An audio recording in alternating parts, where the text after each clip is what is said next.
is holding a position in Oxford University. In the capacity of professor in Oxford University, I have met her. So if you have very good relations with other countries, why don't you change her from that position? Modi ji so powerful, छप्पन inch छाती है ना, कर सकता है ना सब कुछ, हमेशा बाहर रहता है, कभी कभी हिंदुस्तान आते रहता है ना मोदी जी। ये गया पाकिस्तान, किससे मिला मोदी जी प्रधानमंत्री होने के बाद, किसको पूछ के गया? पाकिस्तान गया ना प्रधानमंत्री जी, किससे गले मिला है? पाकिस्तान अपना दोस्त है, जब वो प्रधानमंत्री अपना दोस्त था, आप जा सकते हैं पाकिस्तान, पाकिस्तान प्राइम मिनिस्टर को आप गले मिला सकता है, बिरयानी खा लेके वापस आ सकता है Modi ji. Official tour Telangana CM cannot travel, cannot meet anyone. How come you are dictating terms? That is what she has told, that democracy is declining in India. I am endorsing that statement. My opinion is one and the same.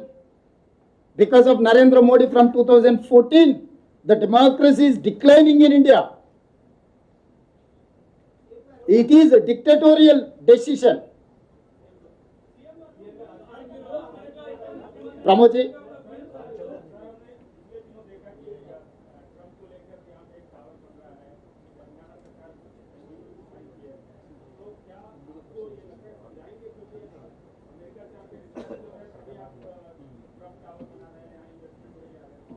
भाई America से नहीं, दुनिया में कोई भी देश हो,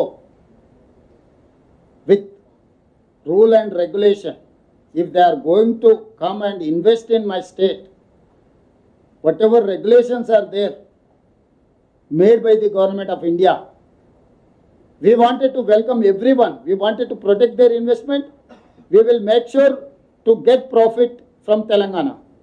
So this is very simple. So this is only one political reason.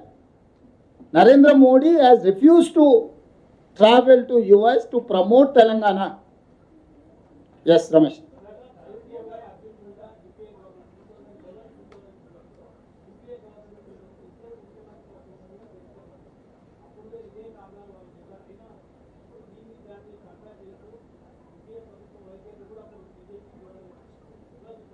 ఎట్లా చూడను, అంటే ఇలాంటి ప్రయత్నాలు, రాజకీయ ప్రేరితమైన నిర్ణయాలు ప్రజాస్వామ్య స్ఫూర్తికి మంచిది కాదు. నేను సింపుల్గా చెప్పదలుచుకున్న స్ట్రైట్ లైన్లో, ఇది రాష్ట్ర కేంద్ర ప్రభుత్వాల సత్సంబంధాలను చెడగొడుతుంది. రాష్ట్ర కేంద్ర ప్రభుత్వాల మధ్యలో సత్సంబంధాలు ఉండాలి. రాజకీయ పార్టీల మధ్యలో సత్సంబంధాలు ఉన్నా లేకపోయినా, సిద్ధాంత వైరుధ్యాలు ఉన్నా అది వేరే విషయం. రెండు ప్రభుత్వాల మధ్యలో సత్సంబంధాలు ఉండాలని రాష్ట్ర ప్రభుత్వం నుంచి సంపూర్ణంగా కేంద్ర ప్రభుత్వంతో మేము ఒక ట్రావెల్ చేస్తున్నాం. దీన్ని రకరకాలుగా ఇక మా మిత్రుడు అడుగుతున్నాడు గతంలో చేసినామని, ఎందుకంటే వాళ్ళ నాయకుడికి పర్మిషన్ ఇచ్చింది వాళ్ళ బిడ్డను తీసుకెళ్ళి అమెరికాలో చేర్చడానికి. హరీష్ రావు గారికి 2 పిల్లలు విదేశాలలో చదువుకోరు, కవిత గారికి 2 పిల్లలు విదేశాలలో చదువుకోరు, తారక రామారావు గారికి 2 పిల్లలు విదేశాలలో చదువుకోరు. ఇప్పుడు కేటీఆర్ గారికి అమెరికాకు పోవడానికి అనుమతి ఇచ్చారు, హరీష్ రావు గారికి లండన్ పోవడానికి అనుమతి ఇచ్చారు. వాళ్ళకి క్లియర్గా సిరీస్ వాళ్ళ ప్రతినిధిని పంపించి మీరు గతంలో పోయినారు, గతంలో పోతే నిన్న భోజనం చేసినావు, ఈరోజు చేసినావా చేయలేదా సూరజ్? నో, గతంలో మీరు ప్రయాణం చేసిందని అడిగినావు కదా.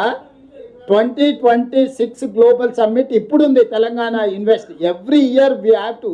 ఇప్పుడు నిన్న బ్రేక్ఫాస్ట్ చేసినావు, నిన్న లంచ్ చేసినావు, నిన్న డిన్నర్ చేసినావు. ఈరోజు బ్రేక్ఫాస్ట్ లంచ్ డిన్నర్ చేయకుంటుంటావు నిన్న చేసినా అని.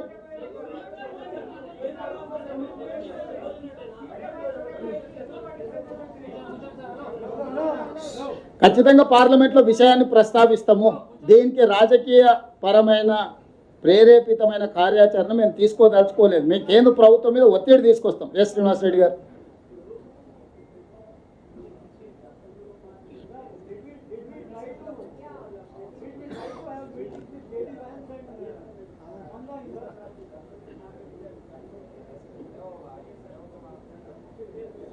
రెండు ఒకటే సార్, సింగిల్ అప్లికేషన్ ఇది.